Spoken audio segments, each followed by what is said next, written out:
What's up, guys? Beastcoast, Sabin, back at you guys again with another video. Recently, we've been noticing a lot of bigger streamers that are not necessarily FGC getting into the FGC space. I guess the point of today's video is to talk about why that is. Recently, this weekend, ApologyMan apparently is dipping her feet into the FGC. She tweeted the free MVC2 hashtag. Then there was a whole press release with ApologyMan and RTS, talking a bit more about the Sony RTS partnership at Evo.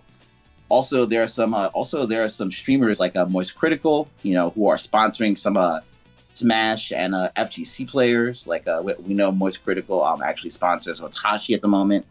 So I guess we just want to speculate about why you think this is if this trend is going to continue and why we think this is happening. What do you guys think?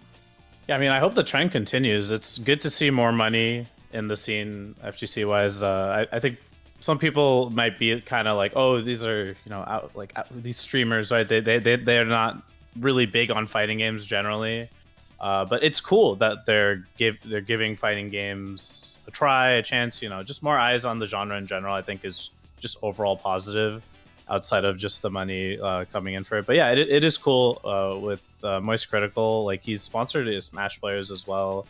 I think nowadays in terms of gaming, streamers they're the people to look at in terms of just advertising and marketing. So many people watch so many of these streamers, so I think that's a really good gateway for a lot of different games in general. So I hope the trend continues, honestly. But yeah, I hope more streamers get into fighting games and stuff like that. That'd be cool.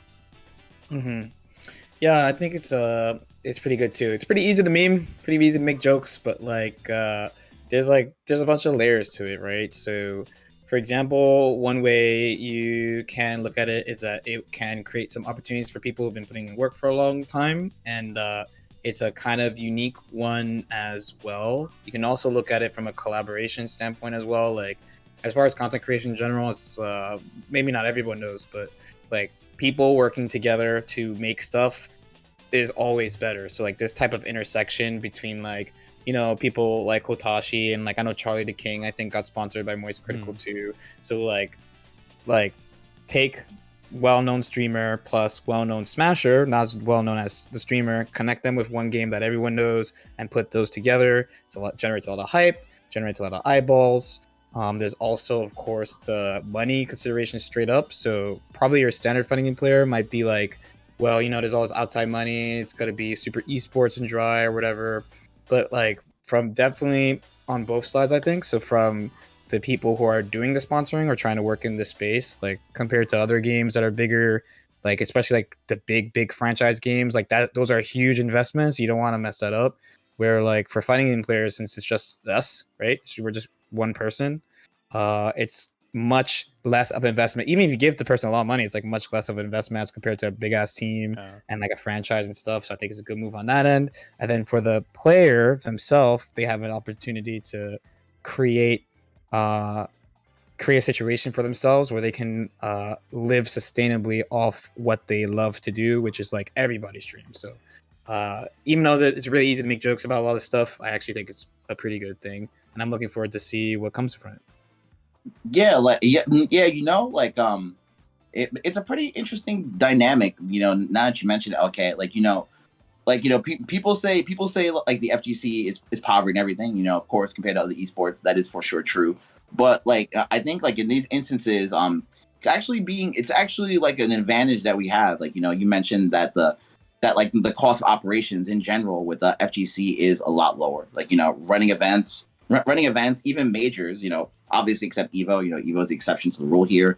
The cost of operations, running a tournament is definitely a lot lower than say any esport, since we're talking 7 figures versus maybe ballpark 5 to 6 figures, for running a super major at a FGC event, how the cost of acquiring players is a lot lower, right?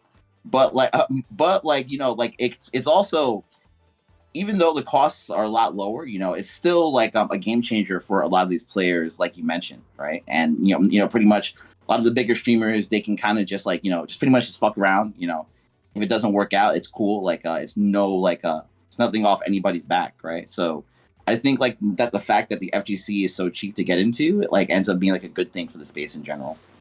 Yeah, for sure. You know, outside of just players being much more affordable than other esports, because just the cost is like much higher for just those players. But it being like a 1v1 game means like you don't need to acquire A team. team, right? And just that alone makes it cheaper, even if some of the players that you get are pretty high caliber players, and they're worth like a fair amount, even though it is still fighting games. It is just one player, like that makes the cost of it alone cheaper. So I think that's like a good way to view it if you're like trying to get into it. Maybe that's probably why Moist Critical's getting into it, but he also, you know, just really likes Smash and fighting games. Like you can really tell from just his streams. Like he has watch parties of all his players at events. He's getting like so hyped for all his players. So I think it's cool. It doesn't feel very manufactured or fake. Like you can tell these streamers, they legitimately do care about these players and gamers. And I think that's something the FGC like cares about a lot, is authenticity. So I'm actually kind of happy about that. But yeah, no. Speaking of like, you know, authenticity, right? After Pokemon like, you know, got announced that she's like a partner owner of Evo, she like tweeted on her her alternate account for, hashtag free MVC2, and I was like, damn, that's kind of cool. I know some people were like, oh, I bet some focus group told her to just say this and they'll love you, but I don't know. I feel it was pretty cool to see that on my timeline. I gotta say, honestly, I don't know about you guys. Yeah, no, like I mean, I think that's awesome. I've been doing so many Marvel 2 events over the years, so to see somebody outside the FGC do that is cool. Yeah, I think the last thing about this is kind of important too, is that, and I think you're gonna see it probably more from Moist than like Pokemon, because like Pokemon, she's got like an executive position in this talent company, right? So when you think about like these talent agencies for gaming and for influencers and things like that, they're usually dealing with like the 1% of the 1% of the 1% level people, like people who have like 5-digit stream numbers and shit like that, right?